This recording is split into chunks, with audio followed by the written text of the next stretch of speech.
Nawas justru menjawab pertanyaan raja dengan nyeleneh. "Saya adalah Dewa Bumi," kata Abu Nawas.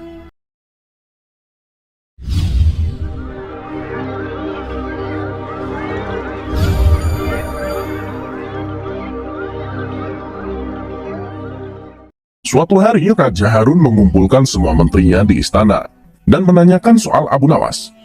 "Apakah kalian sudah mendengar nama Abu Nawas?" tanya Raja Harun mengawali pembicaraan. Seketika itu pula, seluruh menteri yang hadir berdiri sambil menundukkan kepala, pertanda bahwa mereka juga mendengar nama Abu Nawas. "Apakah kalian tahu di mana Abu Nawas tinggal?" tanya Raja lagi. Kemudian salah satu menteri maju dan mengungkapkan bahwa dia tahu di mana Abu Nawas tinggal. "Hamba tahu di mana Abu Nawas tinggal, wahai Paduka yang mulia," kata menteri itu. Saat itu juga rasa penasaran Raja Harun ingin mengetahui Abu Nawas kian besar. Dia kemudian memerintahkan pengawal untuk mempersiapkan kuda menuju rumah Abu Nawas. Rombongan Raja Harun pun berangkat dan membuat heboh para tetangga di sekitar rumah Abu Nawas.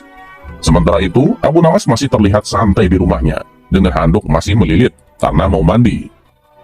Tak lama kemudian, pengawal kerajaan beserta Raja Harun datang, dan Abu Nawas langsung melilitkan handuknya di kepala, layaknya sorban.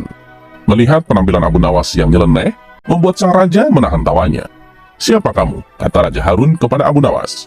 Kemudian salah satu pengawal kerajaan berbisik kepada Raja Harun, bahwa orang itulah yang bernama Abu Nawas.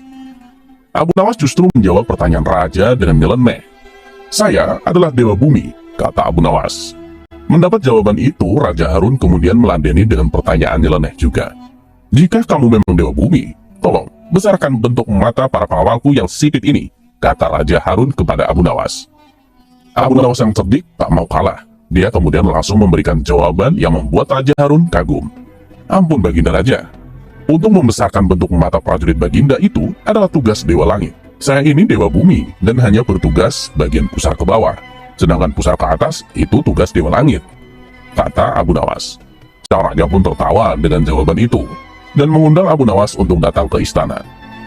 Singkat cerita, ketika Abu Nawas tiba di istana, Abu Nawas diajak masuk ke ruangan sang raja, yang di situ hanya ada mereka berdua. Tak lama kemudian datang istri raja atau permaisuri membawa 5 butir telur. Saat itu juga terlintas di pikiran raja untuk memberikan pertanyaan sulit kepada Abu Nawas. "Hei Abu Nawas, tolong bagi 5 telur ini kepada 3 orang.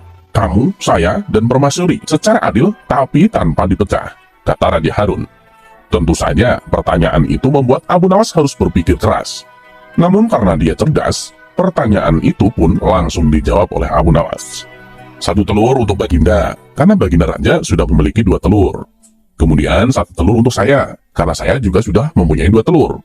Terakhir, untuk permaisuri 3 telur. Karena beliau sama sekali tidak punya telur," kata Abu Nawas.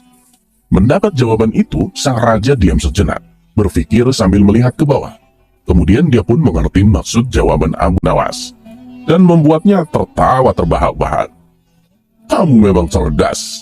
Sebagai imbalan atas jawabanmu yang cerdas itu, aku berikan hadiah uang untuk kamu," ungkap Raja Harun sambil tertawa. Sejak saat itu, Abu Nawas selalu diundang Raja Harun untuk menemaninya, sekaligus memberikan pertanyaan sulit kepada Abu Nawas.